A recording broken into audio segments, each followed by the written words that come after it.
Welcome to today's episode where we will talk about comparison. How are you today? Comparison is, first of all, very natural. I'll tell you a little bit more about this, how natural it is for our human brain. So, nothing has gone wrong if you have thoughts which are comparing you to others or to certain standards. The problem is if they are actually taking over, if they are actually like pulling you down into this spiral and making you feel really bad about you, about your situation, not appreciating the good side, what you have done well, what you are doing good, really just like kind of focusing on what is not good, what is not good enough. So we talked about this comparison already beginning of this podcast in the first few episodes. I told you that basically when we feel that we are not good enough, it also means that we have this idealized standard, the good mom we are comparing ourselves to, and compared to this idealized perfect image who just does everything perfectly, compared to that, we fall short. And that's why the conclusion comes like, well, I'm not good enough because I cannot reach that standard because I'm not there, I'm not her, so I'm not good enough. And that is the conclusion the brain comes to. This is one of the way we are comparing ourselves, that we have this idealized image deeply programmed in our brain. Like it is really deeply conditioned how a good mom should behave, how a good mom feels, what a good mom does, and every single step of the motherhood journey, it is present, coming from how you should get pregnant and how you should give birth and how you should feed your baby and when and how you should put them into communities or school and how to do certain things with your toddler or when they are preteen. Like, I swear it literally comes up every single part, every single like period of the motherhood journey, that how you should do it perfectly, how a good mom does this.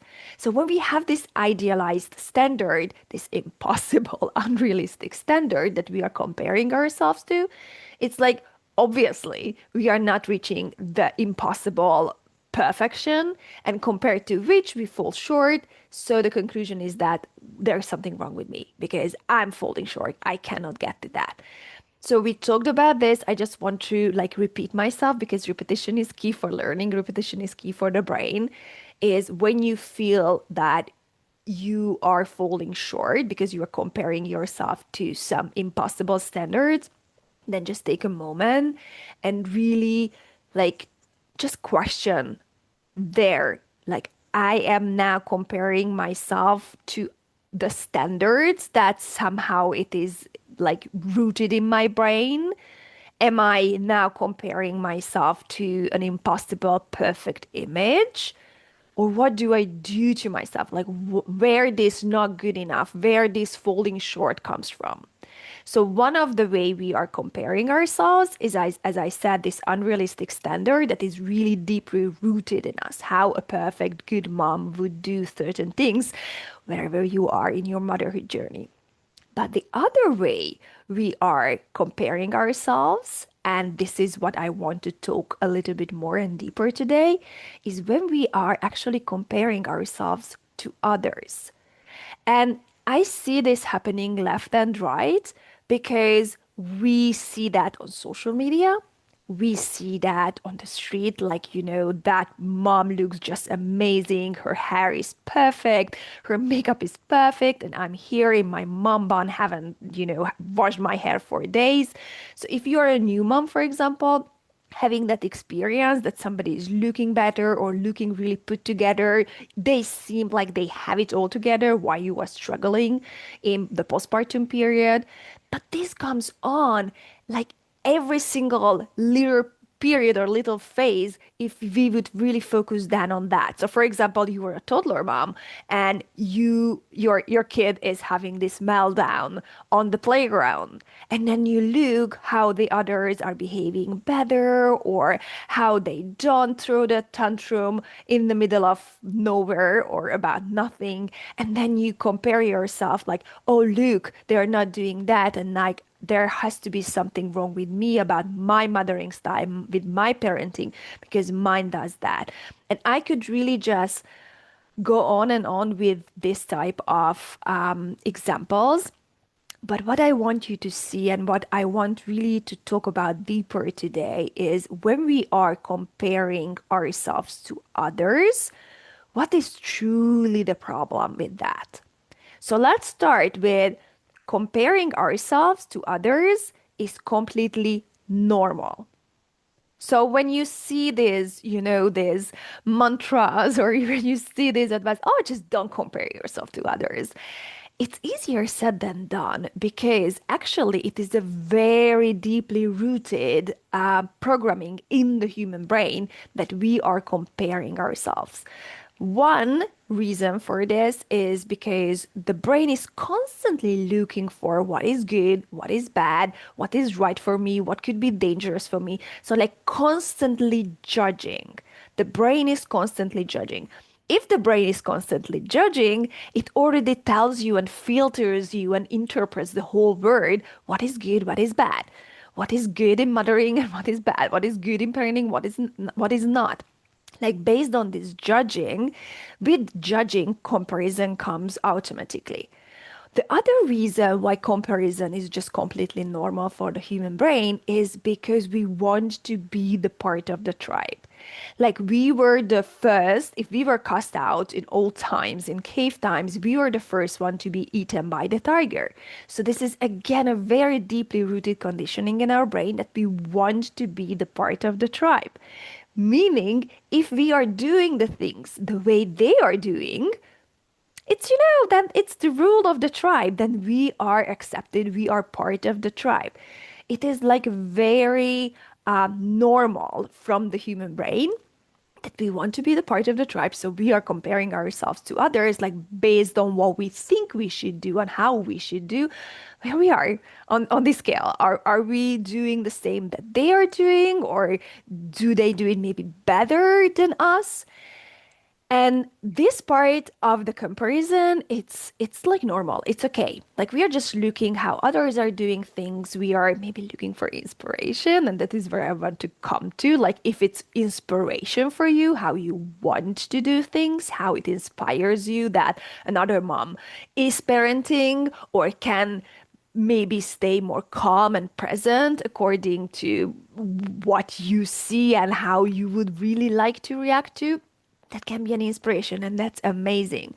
But if you are using that comparison, anything that you see around you in person or social media or like literally like just your friends who you meet like once a month, so whatever you are seeing and then you are comparing yourself to that very small tiny portion of reality, then it becomes the problem.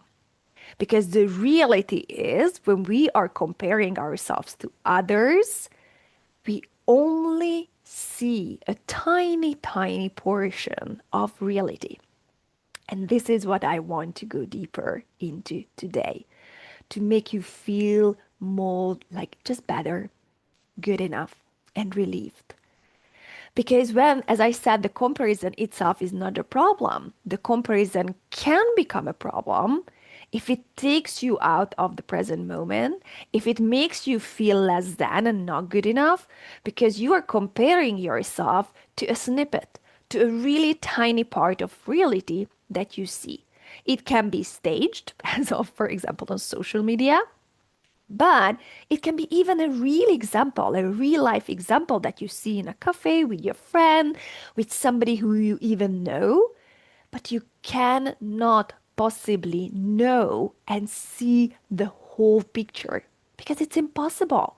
We don't see everything, we don't know what's behind. So let's pick a very specific example that just happened to my client a few weeks ago. So what happened is that she felt really down and it really came up like anxiety and overwhelm for her because what she did was actually she started to feel really bad about her choices when to return to work or not when she met her friends. And they were having this talk, what could be the next step. They all had around the same age of babies, and they were just simply having this fun and mom outing when they were discussing about nursery options and when to return to work, etc. But what really made her so anxious and overwhelmed was what she heard from the others based on what they were actually making the decision for themselves. And this really gave me the idea that we want to talk about this, that we need to talk a little bit deeper about this because we never see the whole picture in others' lives. So, really, let's appreciate that your circumstance can be totally different from your friend's circumstances. It matters what kind of a baby you have. Like, there are babies who sleep better, there are babies who are just not into sleep, and that sleep deprivation is going to be a super important part. For example, if you are into sleep like me, it matters like what your birth experience was. It can matter whether, your breastfeeding journey was like crap and really hard, and you are comparing yourself to this perfect bonding image of, oh, the baby and the mom is bonding and the breastfeeding is just so easy. Maybe it is not for you. Maybe it is really challenging and hard. So again, this is a feeding question, but don't compare yourself to others because you don't know how others are doing it, and maybe it is just more challenging for you. It is the same what my client was struggling with, like this very personal decision of when to return to work, how to decide around the nursery. It's like it matters like what do you want? What your partner wants, what you want as a family, what is your financial background? Is it really that you want to return to work? Is it really that you have to return to work? Do you have grandparents nearby who you can really rely on because they are active and involved and supportive or not?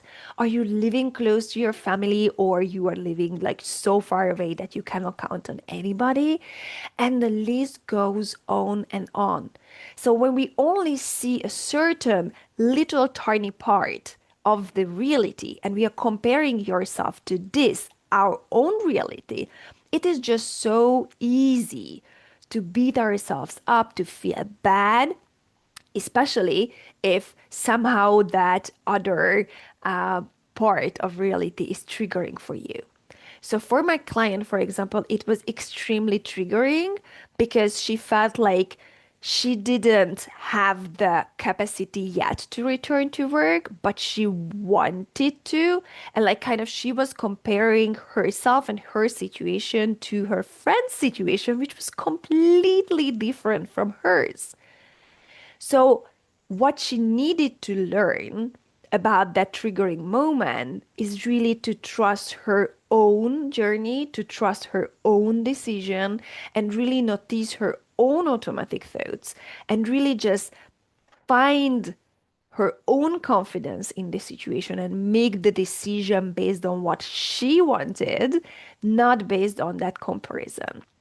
So I just want to repeat myself here because I think this is the key line that I want you to remember is when you are comparing yourself, then make sure that that comparison maximum what we want to use it for, it's really for inspiration.